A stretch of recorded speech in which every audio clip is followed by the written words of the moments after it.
plein écran pour mettre en plein écran. Ah, oui, d'accord. Ok. Vous faites vos cartons au fur et à mesure, on essaiera de les récupérer après chaque intervention. Merci. Bonjour à tous. Merci beaucoup de cette invitation. J'ai beaucoup de plaisir et d'intérêt à participer aux travaux que lance le CIRAD, que poursuit le CIRAD sur cette thématique. En fait, on m'a présenté comme un expert de l'impact, ce que je ne suis pas, et je dois dire que je suis entré dans cette matière avec un peu les mêmes réticences que ce qu'exprimaient en fait les trois orateurs précédents. Et je viens plutôt de la sociologie des sciences et de la sociologie de l'innovation. Et en fait, ce qu'on a appris depuis tout petit, c'est que les choses ne sont plus linéaires, qu'elles sont interactives, réticulaires, et donc c'est des interactions complexes qui génèrent des transformations et qui a des effets de rétroaction, etc., etc. Donc on est tout de suite très gêné en fait avec la sémantique de l'impact. L'impact, si on prend une définition un peu du dictionnaire, c'est le choc d'un projectile à l'endroit de sa chute, donc c'est tout sauf ce qu'on veut étudier, puisque ça désigne quelque chose qui est immédiat et localisé, alors qu'on sait que l'impact de la recherche sont des processus qui sont très longs, qui se situent dans des espaces plutôt réticulaires, et donc c'est difficile de dire quelle est la zone qui est impactée par un projet de recherche. Et puis, comme je l'ai évoqué, en fait, c'est pas du tout un processus linéaire, c'est un processus où il y a sûrement beaucoup de boucles de rétroaction, d'interaction, etc., etc. Bon, donc quand la question de l'évaluation de l'impact s'est posée à l'INRA et qu'on a été contacté par la direction générale, à l'époque c'était donc Marion Guillou qui était présidente et Guy Ribat qui était directeur délégué à la science, on a fait part de nos interrogations et on a proposé effectivement une démarche sur laquelle je vais revenir. Mais bien évidemment, on a au cours de ce projet en fait qui a été initié en janvier 2011 et qui se poursuit encore aujourd'hui, on a toujours été en tension entre une volonté de travailler sur l'impact en termes de accountability, donc de reddition de comptes. Et en gros, la cible, c'est plutôt Bercy ou le Parlement. Et François Houllier, à plusieurs reprises, nous a dit bon, je sais qu'on est très intelligent à l'INRA, mais enfin, je vois à l'INSERM où ils sont bêtes. Si Rota, le président, arrive à dire devant le Parlement quand on investit 1 euro à l'INSERM, ça rapporte 25 euros pour la société. Moi, j'aimerais bien pouvoir de temps en temps dire des choses un peu de ce type. Bon, donc nous, on disait mais c'est complètement stupide de faire comme ça, c'est pas fondé méthodologiquement. Oui, d'accord, mais enfin, je suis assez gêné de n'être que sur les défensives, sur ces. Bon, donc en fait, dans le chantier ASIRPA, sur lequel je vais revenir, on a toujours été pris entre ces deux objectifs, en tension entre les deux objectifs, un objectif de reddition de comptes et développer des connaissances et un discours sur l'impact de l'INRA qui permettent plutôt de renforcer la position de l'Institut dans un contexte qui est de plus en plus tendu, notamment sur le plan budgétaire.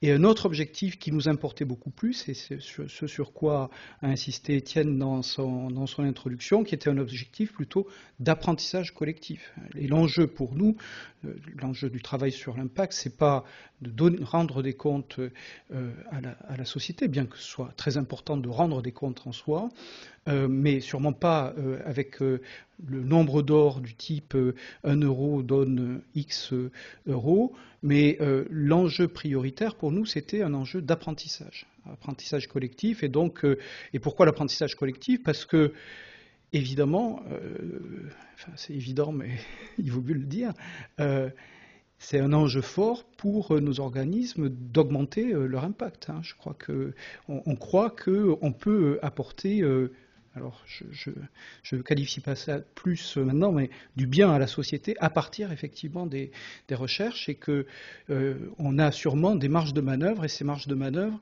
on peut en fait les trouver à partir d'une meilleure connaissance collective, une meilleure intelligence des mécanismes d'impact. Donc c'est comme ça qu'on a qu'on s'est engagé dans ce chantier. Une chance à l'INRA, c'est que la page était blanche, c'est-à-dire qu'il n'y avait jamais eu de travaux sur l'impact non scientifique. Donc l'impact scientifique, ça, comme tous, avec les bases de données du type Web of Science, on sait effectivement dire ce qu'est l'impact scientifique un peu et on le fait parfois pas très bien, mais en tout cas on a vraiment les moyens de le faire de façon extrêmement informé. Par contre, en fait, sur l'impact non scientifique, l'INRA, dans son rapport pour l'AERS en 2010, a été réduit à finalement une série d'anecdotes ou d'indicateurs dont la valeur était quand même assez faible. Donc l'INRA, lors de cette évaluation, s'est engagé en fait à lancer un chantier sur l'impact, et c'est de là que vient le projet ASIRPA. Donc ce que je vais vous raconter en fait, c'est cette approche et la façon dont nous avons construit l'approche, donc les choix auxquels nous avons été confrontés. Ensuite, je reviendrai sur la mise en œuvre, et puis je vous décrirai assez vite les principaux résultats obtenus, et puis ensuite j'aurai un moment un peu plus réflexif sur cette expérience. Alors, avec Daniel, on avait discuté effectivement de la question de linguistique, et donc bon, le compromis, ça a été de mettre les transparents en anglais de façon à ce que, je pense, Borut Daoussoua était là, ou quelques collègues qui ne sont pas vraiment francophones, mais effectivement ne pas vous imposer à tous à la plupart d'entre vous qui êtes francophones, mon anglais globish, c'est peut-être une bonne chose quand même pour l'ensemble. Ok, donc les objectifs tels qu'ils étaient définis dans le projet, c'était de concevoir une approche, donc effectivement, il y a beaucoup d'écho avec ce qui a été dit, c'est-à-dire l'INRA aurait pu s'adresser à une boîte de conseil qui vend ce type de service et attraper quelque chose qui est sur les étagères et le mettre en œuvre.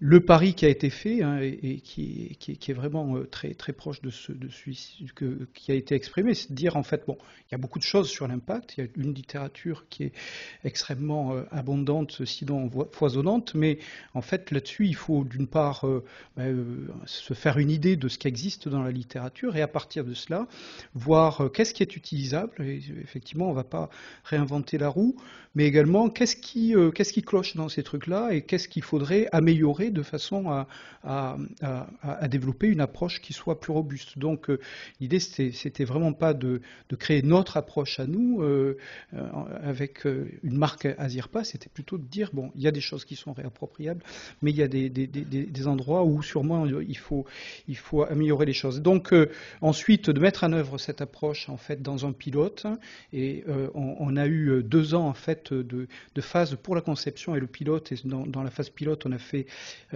14 études de cas. Enfin, je vais revenir sur ce choix d'études de cas qui est encore une fois en fait très proche des choix qui sont faits au CIRAD, et puis ensuite d'avoir des premiers résultats qui soient utilisables pour la prochaine évaluation de l'INRA, donc en 2015, et puis bon, avec des contraintes qui étaient, l'une d'entre elles, c'était d'avoir une validation en fait par les pairs de l'approche qui soit développée, c'est-à-dire c'est une approche qui doit être à la fois opérationnelle, mais dont les éléments les plus originaux doivent être, ou l'architecture d'ensemble, doivent être validés par une communauté de pairs.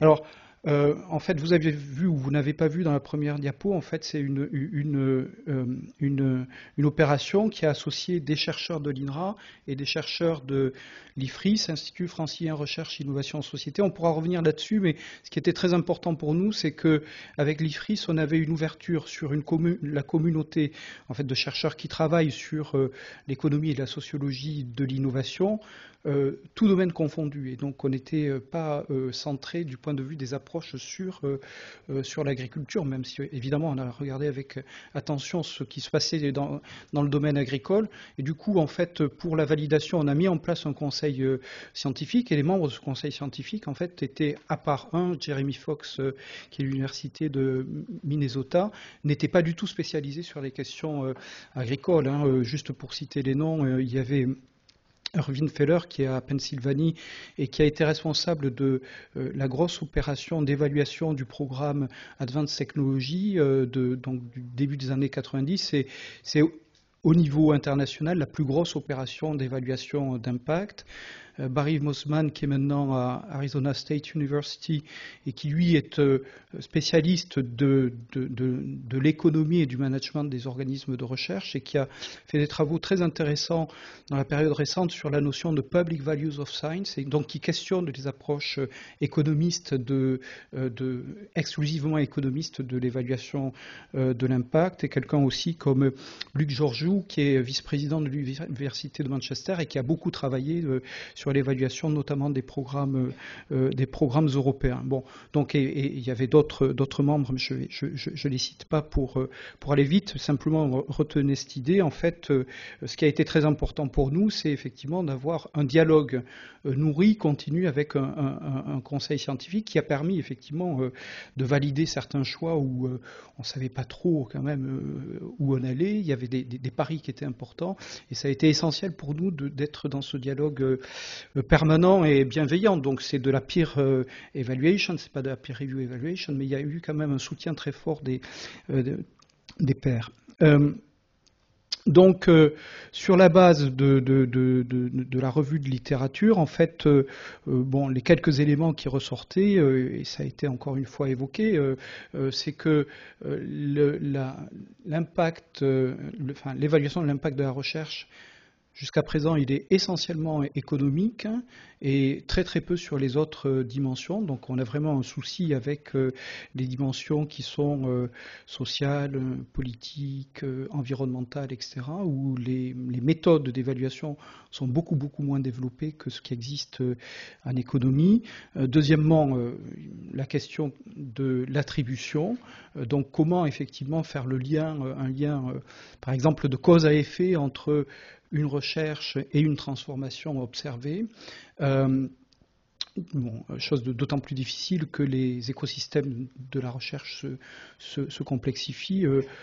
Lorsque l'INRA avait disons, une espèce de monopole sur une grande partie de la recherche agricole en France, ça allait, mais aujourd'hui, c'est plus du tout le cas dans la plupart des domaines. Et puis, l'importance des décalages temporels entre la recherche et la réalisation de l'impact, qui sont évalués par les études, disons, d'économétrie de la recherche agricole à une trentaine d'années. Donc c'est quelque chose qui est considérable. Alors, les choix de base, en fait, et c'est le choix central, ça a été de développer une approche fondée sur une méthode d'étude de cas standardisée.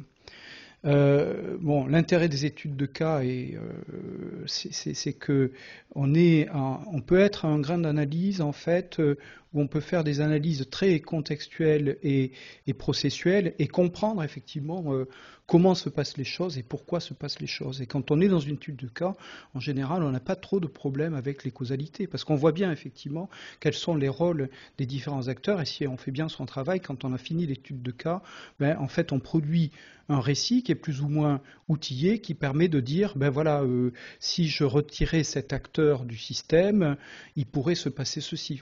On peut presque faire qualitativement du contrefactuel.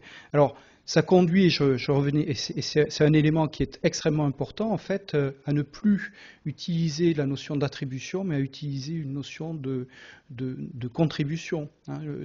Dès lors que ce qui nous intéresse, c'est pas de faire une analyse qui sépare le rôle d'un acteur dans le système et de comprendre en quoi le fonctionnement d'un système génère des effets. En fait, dire un tel a financé X% et donc X% de l'impact peut lui être attribuable, ça n'a pas de sens parce que précisément les effets ne sont pas additifs et c'est ça qu'on veut essayer de comprendre. Et donc cette notion de contribution sur laquelle on pourra revenir permet de saisir ça. Donc il y a toute une littérature aujourd'hui sur l'importance de la notion de contribution. Et puis quand on fait une étude de cas, ben, on peut, par des mesures certes ad hoc, mais on peut dire ben voilà, quel est l'impact sur l'environnement si on réduit, par exemple, par des outils d'analyse, d'aide à la décision pour la fertilisation azotée, je réduis de 60% l'utilisation de l'azote, eh bien je peux ensuite dire ça a tel type d'impact environnemental. Et les mesures physiques qui sont utilisées par les acteurs eux-mêmes sont des mesures qui sont extrêmement importantes. Donc dès lors qu'on est dans une étude de cas, en fait on a sur le plan de la production de données beaucoup de ressources qu'on n'a pas quand on se situe à un niveau plus élevé. Mais évidemment, des études de cas, c'est des histoires, hein. Et donc, comment je peux généraliser en fait des leçons qui sont apprises dans le cadre d'études de cas? C'est là que la question de la sélection des études de cas et la question de la standardisation des études de cas sont des éléments qui sont absolument essentiels. Et donc, dès le départ, on a fait ce choix qui est discutable, mais en tout cas, moi, je le défendrai bec et ongle, ce choix de standardisation des études de cas de façon à pouvoir mettre les études de cas en série. Et à partir en fait d'un traitement, d'une méta-analyse, d'un traitement transversal des études de cas, apprendre des enseignements, tirer des leçons qui soient valables pour l'INRA dans son ensemble. Alors combien d'études de cas il faut pour arriver à généraliser, etc. Donc il y a toute une, enfin vous voyez un peu toutes les questions qui se posent derrière, mais enfin c'est ça l'idée. Donc l'idée d'études de cas standardisées, c'est effectivement une idée qui consiste à associer la qualité effectivement pratiquement ethnographique de l'étude de cas, mais le traitement transversal et les possibilités de monter en généralité qu'on peut avoir par l'effet de mise en série. Voilà. Donc les outils de la standardisation, alors c'est pas sorcier, hein. Donc il y a un outil central et je suis très heureux que Boruda soit ici, c'est l'Impact Pathway. Et un des articles Princeps sur les Impact Pathways, c'est son papier de 2003. Donc on a choisi effectivement d'utiliser cette notion de chemin d'impact qui nous semble extrêmement fructueuse. Mais elle est entourée de deux autres outils. Le premier, en fait, quand on est confronté à une étude de cas, c'est la chronologie. Alors c'est tout bête, mais vous verrez, en fait, quand on produit les résultats, ces éléments chronologiques, quand est-ce que ça commence? Quand est-ce que ça finit? Quand est-ce qu'on passe qu'il y a des bifurcations importantes dans le projet ou dans des éléments de contexte qui font que la trajectoire, si je puis dire, est un peu transformée. Bon, donc la première chose, c'est quand même d'essayer de fixer les choses du point de vue de la chronologie, donc, et de saisir en fait quels sont les principaux événements qui affectent l'histoire que l'on considère. Ce qui est très important, c'est que c'est cette chronologie qui permet de ne pas oublier en fait l'importance d'investissements longs. Et très souvent, en fait, quand on fait de l'analyse d'impact, on a ce que Luc Georgiou appelle la project fallacy, c'est-à-dire le fait que l'on impute sur les derniers investissements en fait des impacts très importants, alors que en fait c'est la longueur en fait des investissements, des infrastructures, etc., qui permet effectivement de créer une capacité à générer des impacts. Donc concernant l'impact pathway, bien en fait, donc je pense qu'on reviendra là-dessus ces jours-ci, mais c'est vraiment donc suivre le chemin d'impact à partir d'un certain nombre de concepts qu'on a essayé de standardiser. Donc il nous a semblé qu'il fallait enrichir l'approche qui est standard, qui est plutôt en termes de input. Donc on regarde ce qui rentre, quelles sont les ressources qui sont affectées. Et donc on a proposé d'utiliser une notion qui est utilisée dans la nature, qui est plutôt de configuration productive, c'est-à-dire s'intéresser à la nature du système qui produit ces impacts, de façon à bien voir qui produit les connaissances, hein, de façon à positionner en l'occurrence l'INRA, par rapport à un ensemble d'acteurs qui peuvent être des acteurs économiques qu'on peut représenter par un bassin mondial de connaissances, mais qui peuvent être aussi des acteurs plus professionnels et qui peuvent jouer un rôle extrêmement important en amont des impact pathways. Bon, j'insiste pas là-dessus. On pourra revenir sur cette notion qui est tout à fait centrale. Troisième élément, en fait, c'est l'utilisation des vecteurs d'impact. Donc, c'est une façon de visualiser l'impact dans différentes dimensions, mais c'est aussi une méthodologie pour, de façon relativement économique en termes de travail, saisir rapidement quelles sont les principales dimensions de l'impact. Est-ce que c'est des impacts qui sont plutôt économiques, plutôt territoriaux, etc., etc. Et dès lors que ces impacts sont importants, sont à un certain niveau par rapport à des échelles qu'on s'est données, concentrer les efforts sur des mesures lorsque effectivement on pense que ces mesures permettent d'identifier des impacts qui sont importants. Donc c'est une approche séquentielle qui est proposée, et donc l'association en fait de ces trois outils est appliquée à chacune des études de cas. Donc je ne sais pas si on peut lire, mais la démarche d'ensemble, c'est en premier lieu une démarche de sélection des cas, et donc on pourra revenir là-dessus, mais pour la sélection des cas, en gros, on s'est basé sur, on a utilisé une base de données des faits marquants de l'INRA qui est renseignée depuis 1996, sur laquelle en fait on a extrait toutes les fiches en fait qui renvoient à des impacts non scientifiques, enfin des impacts socio-économiques. C'était 1 millier de fiches, et on a codé toutes ces fiches. On a fait une analyse qui nous a permis de produire une première typologie. Et à partir de cela, et des extractions des fiches par département, on a eu des entretiens avec chacun des chefs de département de façon à leur donner des antisèches, ce qui peut être utile parce que le chef de département n'a pas forcément l'histoire du département concernant l'impact, compte tenu des temporalités, et ensuite discuter avec les chefs de département de la constitution de la liste des cas à étudier. Donc ensuite, la partie centrale, c'est la partie effectivement d'études de cas. Donc on a fait au total une trentaine d'études de cas. Et puis ensuite, par la standardisation, en fait, on a une possibilité, c'est ce qu'on a fait, de codifier chacun des cas, de constituer donc une base de données, et on peut faire à partir de là un traitement, en fait, une analyse transversale de la base de données.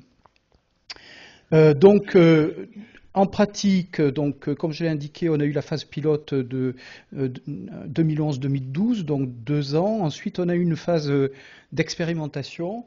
Au terme de cette phase pilote qui avait été validée notamment par une conférence internationale qu'on avait organisée, et en fait Daniel Barré, Ludovic Temple ont suivi toute l'opération. Donc on a organisé une conférence internationale, on a fait des communications dans des colloques, et donc la direction générale a proposé sur cette base que les départements volontaires puissent utiliser l'approche pour leur évaluation dans le cadre de l'AERS. Et donc on a 5 ou 6 départements qui ont décidé de jouer le jeu, et ensemble ils ont fait, en fait, en utilisant notre approche, 16 études de cas, donc ce qui nous a permis d'incrémenter la base et d'avoir cette interaction qui a été extrêmement importante avec les départements, ce qui a permis de voir certaines faiblesses de l'approche et de les corriger, mais aussi de contribuer de façon extrêmement forte à la création, enfin un partage d'une culture de l'impact à l'INRA. Voilà, donc à partir de 2014-2015, en fait, la décision de l'INRA, c'est d'entrer dans une phase de routine, donc de pérenniser cette approche, et tout en gardant en fait une possibilité de recherche sur des éléments complémentaires. Alors les principaux résultats, je vais passer assez vite là-dessus. C'est plutôt pour illustrer en fait ce qu'on peut produire comme résultat, sachant que évidemment on dit si vous voulez vraiment voir les résultats, vous allez lire en fait le détail des 30 études de cas, ce qui fait un document de 400 ou 500 pages, et vous verrez, nous avons vraiment beaucoup d'éléments. Bon. Alors ça suffit pas toujours, donc je vais donner quelques éléments donc sur ce qu'on tire en fait sur finalement qu'est-ce qu'on peut dire de ce qu'est l'impact de l'INRA à partir de cette analyse, et puis ensuite de l'identification et de la caractérisation des mécanismes. Donc sur le premier élément, donc en fait, pour chaque cas, on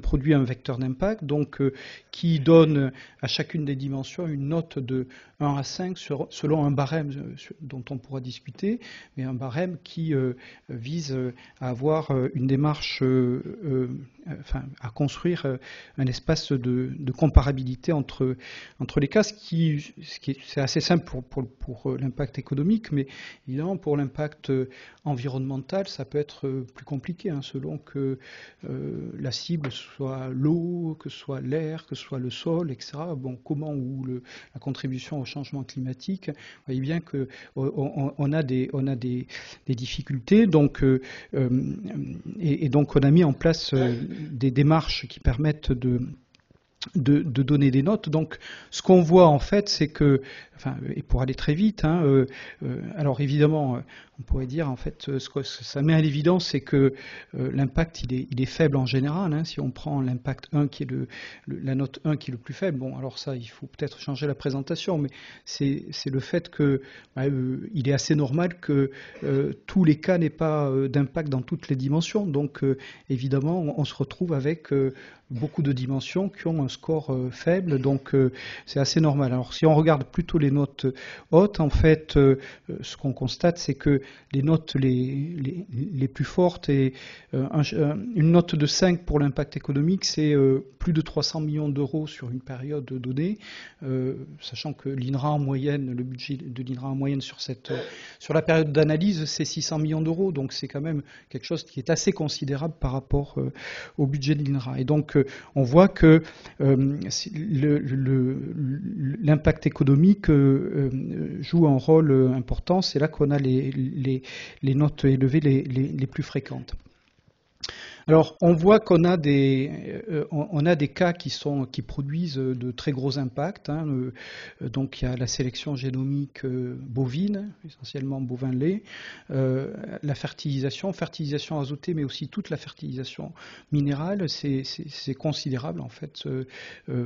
Si on prend PKN, l'impact, c'est sur les 30 dernières années, c'est 20 milliards d'euros. Enfin, c'est pour la France, c'est absolument considérable. Alors, évidemment, il faut prendre en compte la contribution. Ce n'est pas simplement l'effet de l'INRA, mais il y a également une plateforme technologique pour une plateforme pour les technologies laitières, de transformation des produits laitiers. Bon, il y a également, c'est pas sur la diapo, mais les travaux sur les facteurs NOD qui sont très utilisés en fait aux États-Unis et qui génèrent un impact économique important, bon, etc. Donc on voit, et ça ressort dans toutes les études d'impact, en fait, c'est que on a quelques cas, notamment sur le plan économique, en fait, qui concentrent une grosse partie de l'impact. Donc on a une très forte asymétrie de la distribution des impacts, et ce qui justifie en fait l'idée de travailler plutôt sur des études de cas, parce que si on arrive à pêcher les études qui produisent beaucoup d'impact, bien on a assez vite en fait une grande partie de l'impact. Alors évidemment, si on pousse un peu plus loin, en fait, on risque de passer de l'autre côté du cheval et d'être à contre-emploi, c'est-à-dire de dire, mais en fait, il n'y a que les impacts importants qui comptent, donc il suffit de les repérer, et puis en termes de pilotage, voilà, bingo, quoi. Donc, et le reste, en fait, c'est juste de la veille, des choses exploratoires, mais il faut vraiment miser sur les gros impacts. Alors, non, il ne faut pas faire ça comme ça, et je crois que Patrick, dans son introduction, a insisté sur le fait que, en recherche agricole ou agronomique, on est confronté à une très grande diversité, diversité des usagers, diversité des milieux utilisateurs, diversité des missions, et ce serait absolument catastrophique de ne regarder que les impacts les plus importants. Une bonne raison, en fait, c'est parce que nos missions ne sont pas que dans une dimension, donc il faut regarder ce qui se passe sur les autres dimensions, et c'est quelque chose qui est très important, et on voit dans notre étude qu'il y a des impacts qui sont très importants sur les politiques publiques. On a dans les études de cas en fait plus de mal à trouver des impacts importants sur le plan environnemental et sur le plan social ou territorial. Et puis les petits cas peuvent être extrêmement importants dès lors qu'il y a une responsabilité de l'INRA sur des secteurs qui sont orphelins. Et on a divers exemples où si l'INRA n'était pas intervenu en termes de recherche, ça pouvait être assez catastrophique pour des groupes, des territoires, des races. Donc, mon exemple favori, c'est l'exemple de la lutte génétique contre la tremblante, qui a été absolument essentielle pour maintenir les activités en fait agropastorales dans le Pays Basque, sauver la race manèche tête rousse. Bon, donc évidemment, il faut non seulement repérer les impacts les plus importants, mais avoir en permanence en fait cette idée, les missions de la recherche agronomique s'exercent dans des milieux où il y a une très grande diversité et on ne peut pas se limiter effectivement aux grands domaines. Ça fait partie des responsabilités de nos organismes que de travailler sur cette diversité. Alors c'est bien, je n'avais pas repéré le compteur de temps, mais je vois qu'il tourne quand même. Hein, donc il faut peut-être que j'accélère un tout petit peu de façon à ne pas trop empiéter sur le programme. Donc second élément, en fait, c'est l'identification de caractéristiques générales des mécanismes d'impact. Alors c'est juste, c'est assez illustratif, mais on a des caractéristiques générales des chemins d'impact. Donc, on reprend cette question du décalage temporel entre la recherche et les premiers impacts. Donc, alors effectivement, donner un chiffre après la virgule, c'est peut-être un peu. Donc il y a un écart type, etc. On a fait tous les calculs comme il faut, hein, donc c'est sur 30 cas, c'est limité. Enfin, en tout cas, c'est très long, c'est ça l'idée. Et on n'a pas de signe qui permettrait de dire ah non, mais ça accélère. Hein. Non. Il y a vraiment, c'est très long et selon les cas, ça n'accélère pas du tout. Quand vous êtes en recherche sur les espèces forestières, par exemple, c'est long parce que les arbres ça pousse pas vite, quoi. Et donc il y a des systèmes d'observation qui sont sur l'impact politique, ça va en général plus vite et on a beaucoup d'impact politique, ce qui réduit peut-être la moyenne de la durée par rapport à un autre échantillon. Deuxième élément, un rôle essentiel des infrastructures. Donc les infrastructures, c'est dans un sens très général ici, ça peut être un troupeau, ça peut être des dispositifs d'essai, ça peut être des essais à long terme, par exemple sur l'absorption de P et de K, donc des essais sur 20 ou 30 ans. Ça peut être aussi des bases de ressources génétiques, biologiques, etc. Et donc, de façon quasi systématique, en fait, on a comme acteurs dans les cas des infrastructures. Également, en fait, un rôle d'architecturation de connaissances. Donc, en général, nos cas, ce sont des cas où il y a plusieurs disciplines et des cas où il y a à la fois des savoirs, disons, un peu fondamentaux et puis des savoirs plutôt d'ingénierie. Autre élément, en fait, ce qu'on voit, c'est qu'il peut y avoir des transformations importantes selon les cas, en fait, des réseaux, selon que l'on est dans le réseau de conception et de recherche ou dans le réseau d'adoption et de diffusion, ce qui est un élément qui peut être extrêmement important. Alors, la contribution de l'INRA, en fait, dans la plupart des cas, produit des connaissances qu'on qualifie de actionnables, c'est-à-dire des connaissances qui sont à la fois opérationnelles et qui sont crédibles. Et cet élément de crédibilité lié à la réputation de l'institution est souvent un élément qui est très important.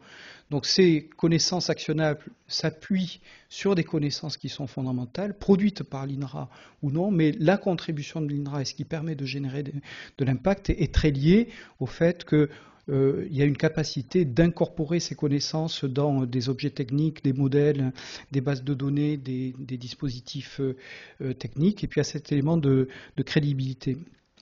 Et puis, autre élément, en fait, il y a un rôle en général de structuration.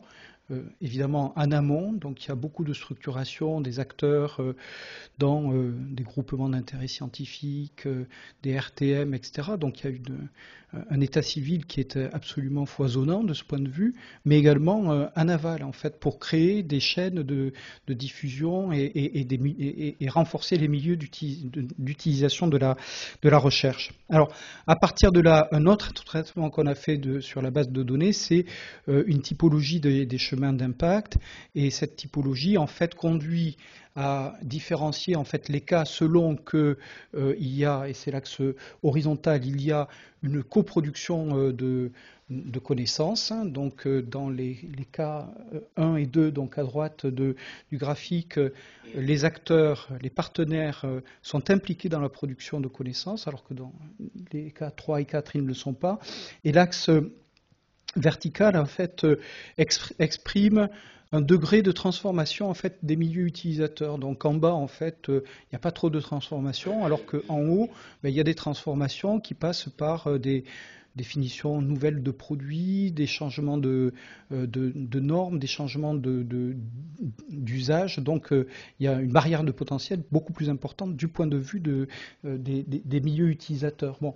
Et donc ce qu'on voit, c'est que les mécanismes et les chemins critiques, en fait, et les points critiques sont très différents selon qu'on se situe dans une situation ou une autre. Et donc on peut, à partir de là, avoir des caractérisations générales des chemins d'impact, mais aussi essayer de voir comment, en fait, quel est ce panorama en fait des chemins d'impact. Et évidemment, ce qui est important, c'est que les questions qui se posent sont très différentes selon le type de situation dans lequel on se situe. Je finis rapidement avec les leçons qu'on a tirées de cette expérience, et notamment des rapports avec les départements dans le cadre de l'évaluation AERS. Bon, il y a cet élément effectivement d'appropriation d'un langage commun qui a été élaboré au cours du projet ASIRPA avec ces concepts, et qui sont des concepts alors qui ne sont pas notre production, mais qu'on a décidé d'utiliser, donc comme chemin d'impact, comme configuration productive, comme intermédiaire, comme impact niveau 1, impact niveau 2, de façon à vraiment savoir de quoi on parle quand on parle de ces choses. C'est quelque chose qui est très, très important. C'est une méthode qui s'est avérée transportable, utilisable par les départements, et les chefs de département, leurs équipes et les DU qui ont été impliqués ont été super contents en fait de pouvoir se saisir de ça, et on a vraiment des retours très très positif là-dessus. Et l'exercice en fait dans les départements d'appliquer, enfin d'utiliser la méthode, l'approche ASIRPA a été vraiment très très bénéfique. Savoir quel cas on sélectionne, c'est déjà une discussion intéressante. Ensuite, faire les études de cas, et puis ensuite, quand on a les études de cas qui remontent, en fait, partager les résultats. C'est quoi notre département de recherche du point de vue de l'impact? Alors évidemment, il n'y a pas une seule façon de voir ça, mais en tout cas, ça permet de produire une vision commune et de discuter d'une vision commune, ce qui est tout à fait nouveau, en fait, par rapport à l'existant. Il ne faut vraiment pas minimiser l'importance des transformations associées. Je finis vraiment avec un moment un peu plus réflexif. Donc, par rapport aux limites méthodologiques identifiées, en fait, on a un peu déplacé les problèmes. Il faudrait revenir sur cette question attribution-contribution. La question, parler de contribution, ça nécessite de mobiliser toute cette analyse que j'ai rapidement évoquée en termes, qu'on retrouve dans les chemins d'impact, qui permet de comprendre et de façon relativement standardisée, même si la réalité est diverse, quels sont les rôles des différents acteurs aux différentes étapes d'un processus. Et ça, c'est essentiel.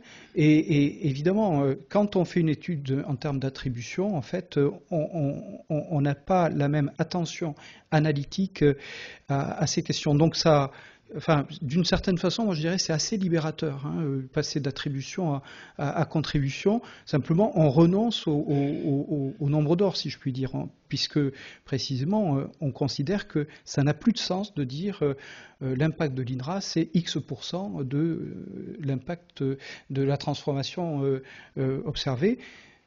Non, on dit en fait, dans ce cas-là, c'est la production de connaissances actionnables pour telle et telle raison, dans tel et tel contexte.